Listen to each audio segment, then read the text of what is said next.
Welcome back. You're watching Global Eye. U.S. shooting of a Chinese spy balloon has worsened tensions between U.S. and China. President Biden has said he intends to speak to President Xi about the issue, but is not apologetic about shooting down the balloon. China, as a countermeasure, sanctioned Lockheed Martin and Raytheon missiles and defense. In the meanwhile, a bipartisan resolution has been moved in the U.S. Senate stating that Arunachal Pradesh is a part of India. This comes at a time when India and China continue to be locked in a boundary dispute. India has also this week made some key announcements to ramp up boundary infrastructure. Joining us right now is well-known foreign policy expert on China, Brahma Chellaney. Brahma Chellaney, thank you very much for joining us. How do you see this spy balloon controversy worsening relationship between the US and China? Biden making very clear he will take it up, but he doesn't want to start another Cold War. You're right. The flight of a Chinese spy balloon across the US for 4 days before it was shot down has put into stark relief the fact that a rising China, not a declining Russia, poses the biggest threat to America. Biden is facing a lot of flack at home for having waited 4 days before ordering the downing of the Chinese spy balloon.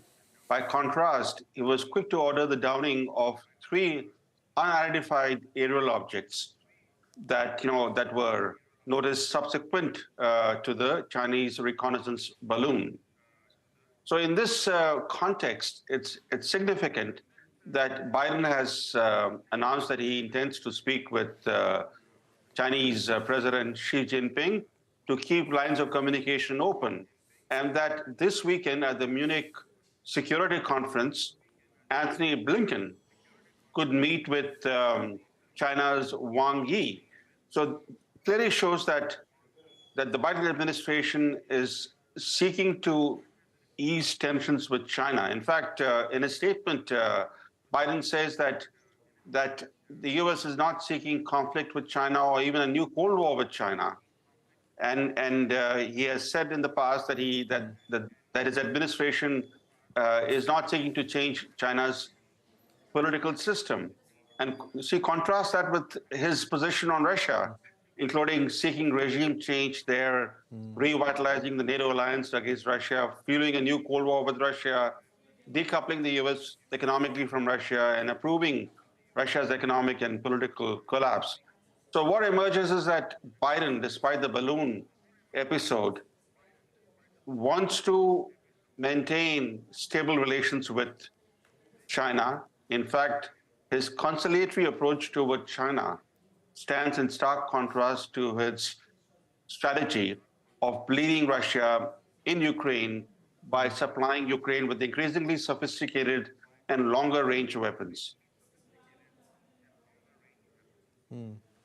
I'd like to ask you about the India-China boundary tensions as well, because India and the United States have somehow been coordinating on China for a long time now.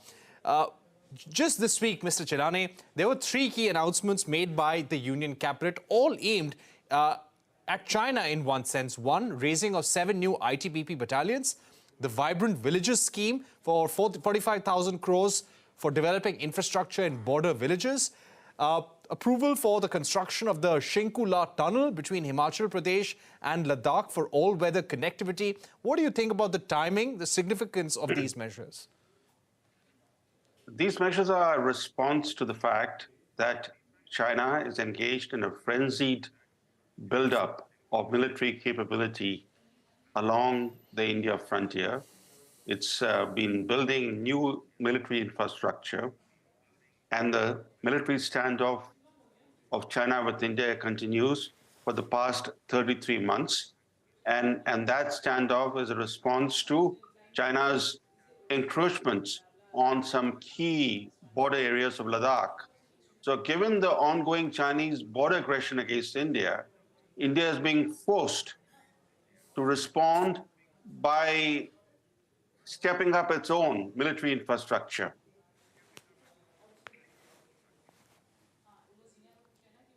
Right.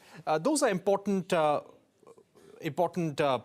from you, Mr. Chellaney. But now coming to the point of China and United States once again. China has gone in for countermeasures. How do you think China is going to react further in the days to come, especially to the downing of the spy balloon?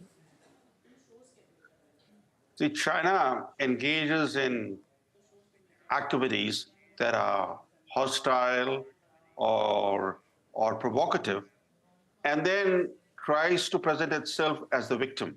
This has always been the case with China. It commits aggression against India and then paints India as the aggressor. So similarly, in the reconnaissance balloon episode, the fact that this balloon went thousands of kilometers beyond its stated course as claimed by China, yet China was not apologetic about the fact that this balloon went over continental US for 4 days and tried to paint the US as having acted unlawfully by shooting down that reconnaissance balloon. But this is all showmanship. The fact is that whatever countermeasures China has taken or intends to take are just symbolic in nature, because clearly China was in the wrong. It was spying on American sensitive facilities, and the Americans downed that balloon, but it took them 4 days to down it. Right. My final question, Mr. Chellaney, and this is about the resolution that has been moved with bipartisan consensus in the U.S. Senate, stating that Arunachal Pradesh is a part of China. How do you see the support within U.S. politics when it comes to India's stand on the boundary dispute or India's stand vis-a-vis China? The fact that where India faces a hostile Western press, the Western press has become increasingly hostile to the Modi government. And there is an ongoing campaign to paint Prime Minister Modi as an autocrat or a would-be autocrat.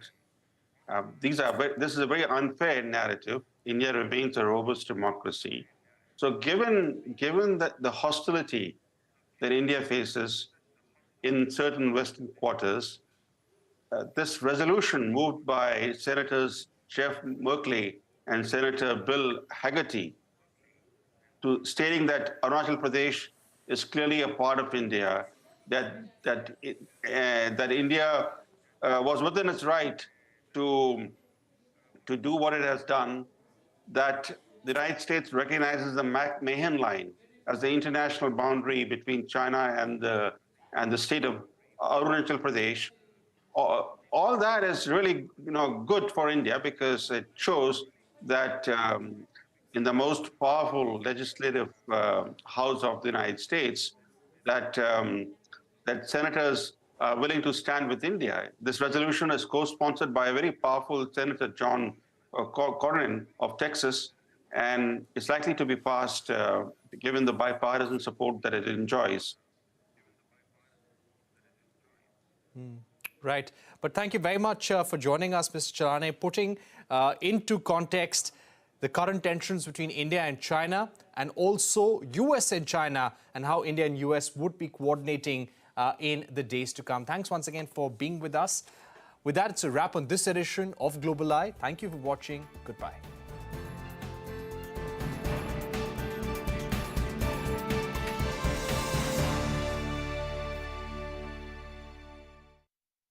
Get the grip